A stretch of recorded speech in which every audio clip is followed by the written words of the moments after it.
विचार करा, 3 मे रोजी नीटची परीक्षा होणार आहे, पण 10 दिवस आधी म्हणजे 23 एप्रिलला एका कोचिंग क्लासच्या संचालकाच्या मोबाईलमध्ये पूर्ण प्रश्नपत्रिका आणि त्याची उत्तरे सापडतात. बापरे.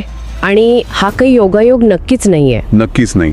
तर आजच्या आपल्या या सखोल चर्चेत आपण लातूर पॅटर्न या विषयावर बोलणार आहोत.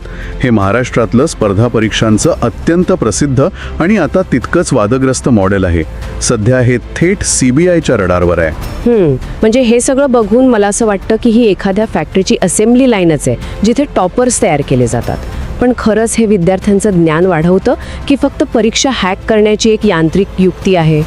RCC क्लासेसचे संस्थापक शिवराज मोटेगावकर, ज्यांना M सर म्हणतात, त्यांची केस हेच सांगते ना.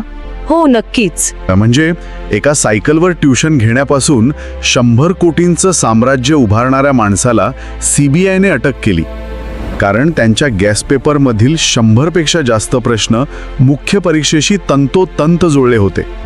हे बघ, हा केवळ अंदाज असू शकत नाही. हो, कारण तो अंदाज नव्हताच मुळे. जेव्हा एखाद्या पॅटर्नचे व्यावसायिकरण अशा जीवघेण्या शर्यतीत बदलते ना, तेव्हा कोणते प्रश्न येऊ शकतात, इथून सुरू झालेला प्रवास कोणते प्रश्न येणारच आहेत हे विकत घेण्यापर्यंत पोहोचतो. हे खरंच खूप भयंकर आहे. नक्कीच. आणि अनेक शिक्षणतज्ञ याच धोक्याकडे लक्ष वेधतात.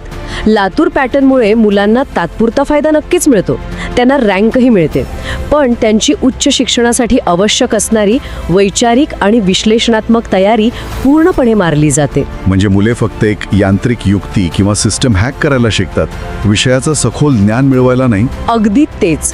ते फक्त परीक्षा पास होण्याचं तंत्र शिकतात. आणि जेव्हा ही सिस्टम हॅक करण्याची सवय 1000 कोटींच्या उद्योगाचे इंजिन बनते, तेव्हा पेपर फोडणे हा त्या फॅक्टरीचा एक बिझनेस नीड किंवा व्यावसायिक गरज बनून जाते. हो, बरोबर, व्यावसायिक गरज बनून जाते.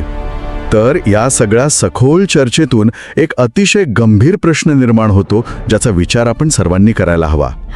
जर आपली शिक्षण व्यवस्था केवळ अचूक उत्तरे पाठ करणाऱ्यांनाच वैद्यकीय किंवा इंजिनिअरिंग कॉलेजमध्ये प्रवेश देत असेल, तर आपण भविष्यातील उत्तम स्वतंत्र विचार करू शकणारे आणि परिस्थिती हाताळू शकणारे डॉक्टर आणि इंजिनियर्स घडवत आहोत की फक्त परीक्षा पास होणारे यंत्रमानव? विचार करा.